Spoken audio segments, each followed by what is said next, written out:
नमस्कार, मैं हूं विजय। आप देख रहे हैं एक्सक्लूसिव खबर। आज के दौर में जो सच है वही एक्सक्लूसिव है। और आज का सच यह है कि प्रधानमंत्री नरेंद्र मोदी सचमुच बहुत मुश्किल में है। इतने ज्यादा कि शायद आज के नाजुक वक्त में देश का सामना भी नहीं करना चाहते, खासतौर से अपने ही उन समर्थकों का जिन्हें अंधभक्त तक कहा जाता है। जिस सनातन और चुनावी हिंदुत्व की बुनियाद पर पिछले 11 साल में मोदी जी ने अपने ऐसे समर्थक तैयार किए, केंद्र से लेकर राज्य दर राज्य चुनावी जीत का इतिहास रचा। अब उन्हीं अंधभक्तों से क्या डरने लगे हैं मोदी जी? इस डर को बढ़ाने और नरेंद्र मोदी जी की मुश्किल को बढ़ाने में जितनी भूमिका उनके माय डियर फ्रेंड ट्रंप की है, उतनी ही भूमिका राष्ट्रीय स्वयंसेवक संघ की होने जा रही है। क्योंकि मोदी सत्ता अमेरिका के साथ जो व्यापार समझौता करने जा रही है, उसका सबसे बड़ा विरोध कोई और नहीं, आरएसएस से जुड़ा स्वदेशी जागरण मंच ही कर रहा है। ये विरोध कितना तीखा है हम आपको दिखाएंगे। अमेरिका भारत के साथ ये डील 9 जुलाई से पहले कर लेने का दबाव बना रहा है। इसके लिए भारत सरकार के अफसरों और विशेषज्ञों की जो टीम अमेरिका गई है, उसने अपने दौरे का यानी अमेरिका में रुकने का समय और बढ़ा दिया है। विदेश मंत्री एस जयशंकर भी इस वक्त अमेरिका में ही हैं। हालांकि वो क्वाड की मीटिंग में शामिल होने के लिए वहां गए हैं। ट्रंप जिस डील को बिग एंड ब्यूटीफुल बता रहे हैं, वो भारत के लिए भारी मुश्किल लाने वाली है। इस बात की आशंका एक्सपर्ट्स लंबे समय से जताते आ रहे हैं। शायद इसीलिए इतनी महत्वपूर्ण डील के बारे में बताने के लिए इस डील के वक्त देश के प्रधानमंत्री अपने देश में ही नहीं है। मोदी जी एक बार फिर विदेश दौरे पर हैं। सबसे पहले वो उड़कर घाना पहुंचे, वहां उनका भव्य स्वागत हुआ। सप्ताह भर तक कई देशों के भ्रमण के बाद वो सीधे 10 जुलाई तक वापस लौटेंगे। प्रधानमंत्री जिन देशों में जा रहे हैं उसमें एक ब्रिक्स की मीटिंग को छोड़ दें तो बाकी कोई भी देश ऐसा नहीं है जिसका मौजूदा जियोपॉलिटिक्स में दबदबा हो, और ऐसा दबदबा हो कि वो अमेरिका, चीन और रूस जैसी महाशक्तियों के सामने ठहर सके। ब्रिक्स की बैठक में चीन और रूस के राष्ट्रपति शामिल नहीं हो रहे हैं, अभी तक तो यही जानकारी है। और ट्रंप अपने घर में प्रधानमंत्री को अपने सामने बिठा करके सुना चुके हैं कि ब्रिक्स इज डेड, यानी ब्रिक्स खत्म है। इन सब पर आगे हम विस्तार से आप सबको बताएंगे, क्योंकि अभी तो असल सवाल यही है कि ट्रंप के टैरिफ टेरर की धमकी और ब्लैकमेलिंग सरीखे हालात के बाद नरेंद्र मोदी सरकार क्या हासिल करने जा रही है और क्या क्या गंवाने जा रही है। भारत एक नाजुक मोड़ पर खड़ा है, जहां व्यापार ही नहीं, किसान और आम नागरिक भी आशंका से भरे हुए हैं, जहां तमाम सेक्टर्स में बर्बादी की आशंका एक्सपर्ट जता रहे हैं। तो मोदी जी के सनातन वाले भक्तों और आरएसएस के सामने उन डेयरी प्रोडक्ट्स का भी सवाल है जो अमेरिका की मांसाहारी गाय और भैंसों के दूध से बनते हैं। इन सारे खतरों के साथ ही प्रधानमंत्री नरेंद्र मोदी इस डील को लेकर ऑपरेशन सिंदूर के सीज फायर और भारत पाकिस्तान अमेरिका के त्रिकोण में पहले ही घिरे हुए हैं। अपने देश की जनता, आरएसएस, विपक्षी दल, विदेश नीति और कूटनीति, हर मोर्चे पर नरेंद्र मोदी जी घिरे हुए हैं। और इन तमाम बातों से जुड़े हुए हर सवाल के बीच में अमेरिका के साथ ये डील है। आप ही सोचिए कि ऐसे वक्त में देश का प्रधानमंत्री ना सिर्फ खामोश रहे बल्कि देश में ही ना रहे, तो एक गंभीर सवाल है या नहीं। इस डील को लेकर जो सवाल उठ रहे हैं उन्हें आप मेन स्ट्रीम मीडिया में ना ही देख पा रहे होंगे और ना ही समझ पा रहे होंगे, लेकिन जब सवाल भीतर से उठने लगे तो उसकी गंभीरता खुद ब खुद समझ में आ जाती है। इसीलिए विपक्ष की आवाज से पहले आप उसी आवाज को समझिए और जानिए जो नरेंद्र मोदी के मूल संगठन आरएसएस के भीतर से उठ रही है। आरएसएस अपने मुखपत्र ऑर्गेनाइजर में मोदी सत्ता को यह चेतावनी पहले ही दे चुका है कि अमेरिका भरोसे के काबिल नहीं है। यह बात उसने भारत पाकिस्तान के बीच जो सीज फायर हुआ उसी वक्त और उसका क्रेडिट लेने वाले डोनाल्ड ट्रंप को लेकर के कही थी। अब ट्रेड डील को लेकर के स्वदेशी जागरण मंच लगातार अपने ही प्रधानमंत्री नरेंद्र मोदी का विरोध कर रहा है। सड़क पर तो वो उस तरह नहीं आ सकता जैसा एक समय में स्मृति ईरानी अपने कांधे पर सिलेंडर उठा करके हंगामा करती थी। वो यूपीए सरकार का समय था। लेकिन टोलियों में सरकार के अफसरों और मंत्रियों से मिलना हो या सोशल मीडिया पर लिखना पढ़ना हो, हर जगह स्वदेशी जागरण मंच ने मोदी सरकार की अमेरिका के साथ होने जा रही इस डील के खिलाफ मोर्चा खोल रखा है। राष्ट्रीय सह संयोजक अश्विनी महाजन लगातार इस बारे में एक्सपर्ट लिख रहे हैं। उनका कहना है कि भारत के कृषि और छोटे उद्योग अमेरिकी हितों के लिए बलिदान नहीं किए जा सकते। वे लिखते हैं, चाहे अमेरिकी राष्ट्रपति डोनाल्ड ट्रंप कुछ भी कहें, अमेरिका के साथ कोई व्यापार समझौता नहीं हो सकता, क्योंकि भारत वह नहीं दे सकता जो अमेरिका मांग रहा है। भारत भला कैसे स्वीकार कर सकता है कि अमेरिका के जीएम यानी जेनेटिकली मॉडिफाइड, तो जीएम और अन्य कृषि उत्पादों को देश में प्रवेश करने की अनुमति भारत कैसे दे सकता है? क्या भारत को गैर शाकाहारी दूध और डेयरी की अनुमति देनी चाहिए? देश के कृषि और छोटे उद्योग अमेरिका की जिद के बलिदान पर कैसे चढ़ाए जा सकते हैं?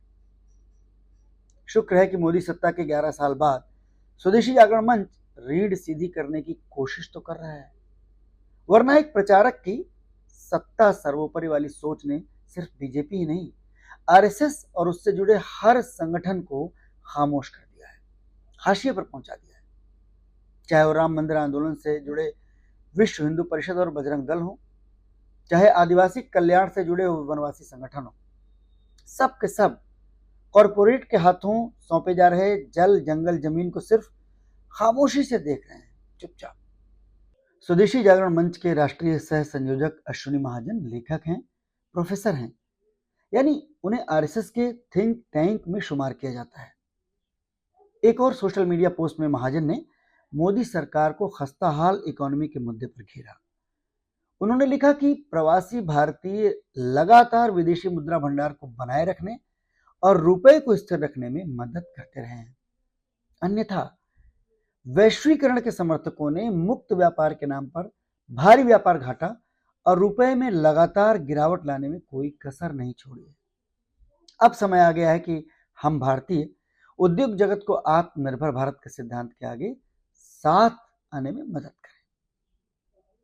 जिस वक्त संघ और उससे जुड़े संगठन ट्रंप के टैरिफ टेरर के खिलाफ सक्रिय थे, उस वक्त उन्हीं के प्रचारक रहे मोदी जी की सत्ता से जुड़े लोग डील की शर्तों को तय करने में लगे थे, अभी भी फाइनल करने में लगे हैं। हमने आपको बताया कि क्वाड की मीटिंग के नाम पर विदेश मंत्री इस वक्त भी वॉशिंगटन में है। जयशंकर 4 जुलाई तक वहां रहेंगे, यानी कल तक। अमेरिका के साथ विदेश और कूटनीति की जबरदस्त नाकामी में प्रधानमंत्री मोदी के बाद पहला नंबर जयशंकर का ही है, जिन्हें बगैर जनता से चुने हुए राज्यसभा के रास्ते विदेश मंत्री बनाया गया। और इसलिए बनाया गया क्योंकि वे भारत के विदेश सचिव रहे हैं और अमेरिका में उन्होंने अच्छा खासा वक्त बिताया है। और उन्हीं के दौर में अमेरिकी राष्ट्रपति ट्रंप ने भारत को लगातार धमकाने के साथ ही प्रधानमंत्री मोदी का भी सबसे ज्यादा अपमान किया है। 22 अप्रैल को पहलगाम हमले के बाद से लेकर अब तक ट्रंप लगभग हर तीसरे चौथे दिन हमारे प्रधानमंत्री मोदी का अपमान करते रहे हैं। खैर, डील को लेकर के वित्त मंत्री Nirmala Sitharaman, commerce minister Piyush Goyal, commerce secretary Rajesh Agarwal, ये तो हाल फिलहाल में ही अमेरिका से लौट कर आए हैं। खुद प्रधानमंत्री नरेंद्र मोदी जब फरवरी में अमेरिका जाकर के ट्रंप से मिले थे, उसके बाद से भारत ने अमेरिका से कच्चा तेल लेने की रफ्तार करीब 2.5 गुना कर दी है। इसी क्रूड ऑयल को रूस यूक्रेन युद्ध के दौरान जब अमेरिका ने रूस पर प्रतिबंध लगा दिया था, तब मोदी सरकार ने रूस से ही सस्ते दामों में खरीद करके और उसे रिफाइन करके दूसरे देशों को बेचा और खूब मुनाफा कमाया था। तब जो बाइडेन का दौर था, जिनके स्टेट गेस्ट बने थे मोदी जी, अब ट्रंप का दौर है, जिनके आगे मोदी जी कुछ इस तरह पेश आते हैं कि विपक्ष नरेंद्र सरेंडर का नारा गांव-गांव तक पहुंचा रहा है। प्रधानमंत्री मोदी की इस स्थिति का कसूरवार कौन है, सिवाय खुद मोदी जी के? क्योंकि जो डील इस वक्त ट्रंप भारत के साथ करने जा रहे हैं, उसे ना करने पर टैरिफ की धमकी ट्रंप ने 56 इंच के सीने वाले मोदी जी को फरवरी में उनके सामने ही दी थी, लेकिन मोदी जी खामोश रहे। पहलगाम आतंकी हमले का मुंहतोड़ जवाब जब हमारी सेनाओं ने ऑपरेशन सिंदूर के जरिए दिया, तो भारत पाकिस्तान के बीच सीज फायर कराने का ऐलान ट्रंप ने ही किया। इसी ट्रेड डील का हवाला देकर ट्रंप ने क्रेडिट लिया। एक नहीं, अब तक 20 बार ट्रंप ऐसा बोल चुके हैं, लेकिन मोदी या उनकी सरकार के किसी भी मंत्री या अफसर ने एक बार भी ट्रंप का नाम लेकर के उन्हें झूठा नहीं कहा। दुनिया की तीसरी सबसे बड़ी अर्थव्यवस्था बनने जा रहे भारत का एक ऐसा प्रधानमंत्री जो खुद को विश्वगुरु मानता हो, नॉन बायोलॉजिकल कहता हो, अपनी छाती ये कहकर ठोकता हो कि 56 इंच का सीना रखने वाले वो अकेले ही विरोधियों के लिए काफी है, एक अकेला सब पर भारी। वो नरेंद्र मोदी ट्रंप और अमेरिका के आगे हर वक्त खामोश नजर आते हैं, तो उनके अंधभक्त भी अब ईरान और उनके नेताओं को देखते हैं। जो देश भारत के मुकाबले उतना विशाल भी नहीं, उसके नेता ऐसा कोई दावा भी नहीं करते जैसा मोदी जी किया करते हैं।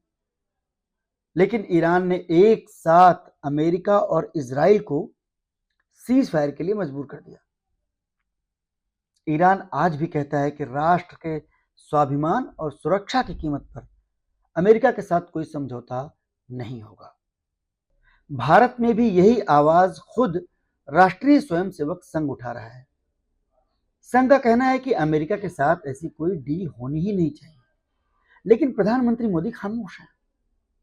और अब तो बिल्कुल डील के क्लाइमेक्स के समय में वो देश से बाहर भी हैं। इस बार घाना के बाद ट्रिनिडाड एंड टोबैगो, अर्जेंटीना और नामीबिया की यात्राएं शामिल हैं, और ब्राजील में ब्रिक्स सम्मेलन में उन्हें शिरकत भी करनी है। मौजूदा समय और मोदी जी के दौरे वाले जो देश हैं, जरा उन देशों को देख लीजिए, समझ लीजिए, तो काफी कुछ आपको समझ में आ जाएगा। इस दौरान अमेरिका से होने वाली डील में भारत पारस्परिक शुल्क जो है वो स्टील, एल्यूमिनियम और ऑटो कंपोनेंट्स जैसे प्रोडक्ट्स पर टैरिफ हटाने की मांग कर रहा है। साथ ही भारत ये भरोसा भी चाहता है कि भविष्य में ऐसा कोई शुल्क नहीं लगाया जाएगा, जबकि अमेरिका ऑटोमोबाइल और विस्की से लेकर के सेब, मक्का, सोया और डेयरी कृषि उत्पाद जो हैं उन पर भारतीय क्षेत्रों को व्यापक रूप से खोलने की मांग कर रहा है।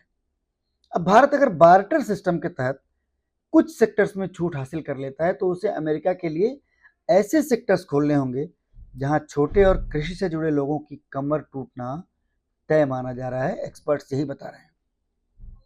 अगर भारत रेसिप्रोकल टैरिफ पर भी डील करता है, जिसकी वकालत धमकी के अंदाज में ट्रंप करते हैं, तब भी भारत को जबरदस्त नुकसान होगा, क्योंकि एक विकासशील देश के तौर पर भारत को ज्यादा टैक्स वसूलने का हक है। ये WTO और उदारीकरण के दौर की शर्त है। इस बारे में कांग्रेस की सत्ता, नरसिंह राव सरकार और भारत के तत्कालीन वित्त मंत्री जो बाद में प्रधानमंत्री भी बने, डॉक्टर मनमोहन सिंह, उनका असल 56 इंची तेवर हम आपको किसी और दिन बताएंगे।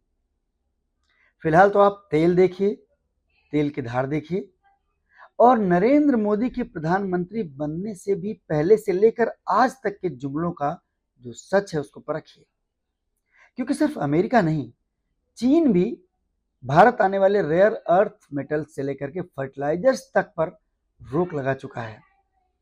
मोदी जी के सोशल मीडिया विज्ञापनों में आजकल जो विकास, रोजगार और उद्योग धंधों की सुनहरी तस्वीरें दिखाई जा रही हैं, जरा उन्हें भी देख लीजिए और अपने इर्द गिर्द नजर घुमा करके भी देख लीजिए। अपने प्रधानमंत्री को तो शायद डील होने तक आप अपने देश में भी नहीं देख पाएंगे।